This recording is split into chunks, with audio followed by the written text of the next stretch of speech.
Assalamualaikum warahmatullahi wabarakatuh. Kembali lagi bersama saya Ahmad Rayhan Alfarizi dengan NPM 22313019. Di sini saya akan menjelaskan tentang dynamic routing. Dynamic routing membangun jaringan yang efisien. Dalam presentasi ini, Anda akan mempelajari konsep dasar routing, perbedaan antara static dan dynamic routing, serta keuntungan dan kerugian dynamic routing protokol.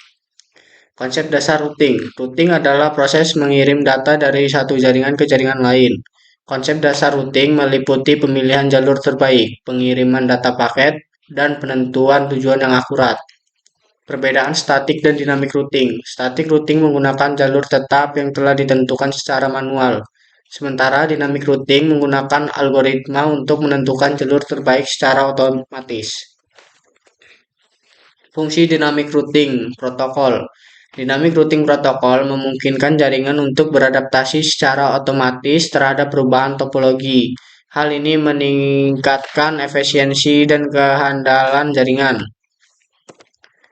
Tipe-tipe Dynamic Routing Protocol RIP atau Routing Information Protocol menggunakan metrik hub untuk memilih jalur terbaik.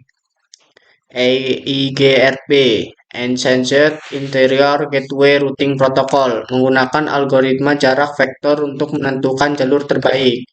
OSPF Open Shortest Path First menggunakan algoritma link stage untuk mencari jalur terpendek.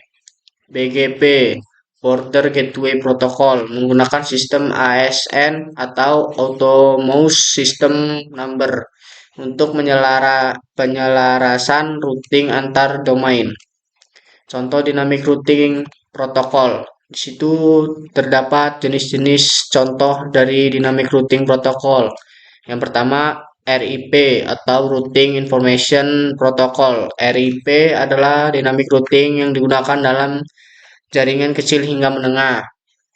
EIGRP Enhanced Interior Gateway Routing Protocol. EIGRP adalah dynamic routing protokol yang dikembangkan oleh Cisco. OSPF Open Shortest Path First. OSPF adalah dynamic routing protokol yang digunakan dalam jaringan besar dan kompleks. Keuntungan dan kerugian dynamic routing protokol. Yang pertama, keuntungan. Keuntungan yang pertama adalah otomatis menentukan jalur terbaik. Yang kedua, adaptif terhadap perubahan jaringan. Yang ketiga, memungkinkan load balancing. Kedua, kerugian. Kerugian pertama adalah membutuhkan lebih banyak sumber daya. Yang kedua, kompleksitas konfigurasi awal. Yang ketiga, kompetensi untuk routing loop. Implementasi dynamic routing protokol pada jaringan.